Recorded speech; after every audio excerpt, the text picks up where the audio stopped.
अस्सलामु अलैकुम वरहमतुल्लाहि वबरकातुहू। आप देख रहे हैं इंडियन मीडिया फाउंडेशन। मैं हूं आपका मेज़बान एक्टिव जुबैर।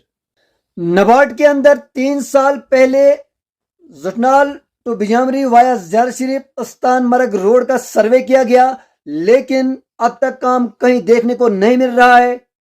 उसके बाद PMGSY फोर्थ में उसी रोड को डाला गया, सर्वे भी की गई, लेकिन वो काम भी हमें देखने को नहीं मिला। सिर्फ सर्वे करने से रोड नहीं बनते जब तक DPR नहीं बनाया जाता। हमारे साथ फोन लाइन पर मौजूद है सखी मोहम्मद पाचू साहब, जो काफ़ी एक्टिव सोशल वर्कर है नेशनल कॉन्फ्रेंस के, और उसके साथ साथ हमारे साथ जुड़े हैं गुलाम रसूल कोका साहब। उनसे भी हम बात करना चाहेंगे कि उनका क्या कहना है। अस्सलाम वालेकुम। वालेकुम अस्सलाम। मोहम्मद सखी पाचू साहब बोल रहे हैं। जी जी सर। सर जी, ये कल मैंने एक इंसिडेंट देखा बिजामरी के अंदर वार्ड नंबर 4 में। जी जी। तो उस वक़्त काफ़ी सारे बंदे थे जिन्होंने उस पेशेंट को जो है कम से कम 4 किलोमीटर तक जो है सफ़र किया पैदल। तो क्या कहना चाहेंगे उसमें? देखिए, ये बदनसीबी की बात है कि 1 साल पहले यहाँ पे जो बिजामरी ज़ियारत शरीफ का जो है वहाँ पे सर्वे हुआ था। जी जी। PMGSY फोर्थ में। जी। लेकिन अब भी उस रोड की ना DPR बना है ना, और हमें सुनने में आया, मैंने एक लिस्ट देखी थी कि वो जो रोड है वो 3रे नंबर पे रखा है। जी जी। जबकि यहाँ की आवाम की सख्त नीड है इस रोड की। ये नहीं कि खाली बिजामरी के लोग यहाँ पे रहते हैं, बल्कि बलाक बूंदी दारन के लोग ज़ियारत के नजदीक कम से कम 8 महीने वहाँ पे रहते हैं। सखी साहब, बात में जानना चाहूँगा कि आप जो है एक सोशल वर्कर है, काफ़ी एक्टिव आप हैं, लेकिन ये बात आप मुझे समझा सकते हैं कि 3 साल पहले नबार्ड के अंदर इस चीज़ को जो है रखा गया था, सर्वे भी किया गया था, लेकिन उसके बाद कोई काम नहीं हुआ। तो क्या कहना चाहेंगे? देखिए, हम यही बात कहना चाहते हैं कि 3 साल पहले नबार्ड में जो सर्वे हुई थी, उसके बाद में 1 साल पहले फिर चेंज हुई सर्वे के, उसको PMGSY फोर्थ में लिया था। जी जी।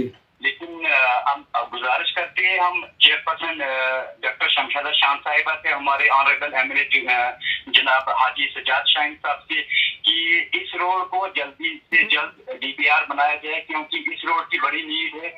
बड़े लोग सफर कर रहे हैं। हाँ, परसों ही एक एक्सीडेंट हुआ, हमने उसको चारपाई पे उठा के 4 से 5 किलोमीटर पैदल लेके रोड पे ले आते। जब ऐसे कभी डिलीवरी के एक्सीडेंट होते हैं या कोई भी केस होता, तो हम उसको चारपाई पे उठा के उनको वहां तक रोड पे लेके जाते। बिल्कुल सखी साहब, बिल्कुल ये बात, इस बात से हम भी सहमत है कि इलेक्शन से पहले जब इलेक्शन का बिगल बजा था तो डोर टू डोर कैंपेन हुई थी, लेकिन बड़ी दुख की बात यह है, हमसे भी लोग ये पूछते हैं कि जिस वक्त भी किसी भी पार्टी का MLA हो, यहाँ पर जो कंटेस्टिंग MLA थे, जब भी उन्होंने यहाँ का दौरा किया, दरबार रखे, तो ये कहा गया था कि जो भी पार्टी इख्तिदार में आएगी और इख्तिदार में आने के बाद फौरी तौर पर जो है पंचायत कोई बेमदासा का दौरा किया जाएगा। लेकिन 8-9 महीने होने के बाद भी यहाँ पर कोई पब्लिक दरबार नहीं हुआ। तो क्या कहना चाहेंगे? देखिए, हमें बड़ी उम्मीद है हमारे ऑनरेबल MLA सजाद शाहीन साहब की, हमें बड़ी उम्मीदें हैं। इंशाल्लाह आने वाले वक्त में वो यहाँ पे भी दौरा करेंगे। सब डिवीजन गोल में उसने एक दौरा किया था कुछ ही दिन पहले, लेकिन आप इंशाल्लाह ब्लॉक लेवल पे हमें भी उसको दावत दी है। जल्दी आने वाले वक्त में वो यहाँ पे भी आएंगे, पंचायत में भी आएंगे। लेकिन हमें उनसे ये पूरी उम्मीद है कि मैंने कल एक लिस्ट देखा कि 317 रोड जो जम्मू कश्मीर में आए। इंशाल्लाह हमें बड़ी उम्मीद है कि इसमें हमारी पंचायत में कम से कम दो रोड होनी चाहिए। ये बड़ी उम्मीद है। हमारी सजाद शाहीन साहब ने हमें ये आश्वासन दिलाया कि इंशाल्लाह आने वाले वक्त में हम बूंदी दारन के अंदर एक प्रोग्राम रखेंगे। उसके बाद में इंशाल्लाह हमें उम्मीद है कि वो पंचायत में दौरा करेंगे।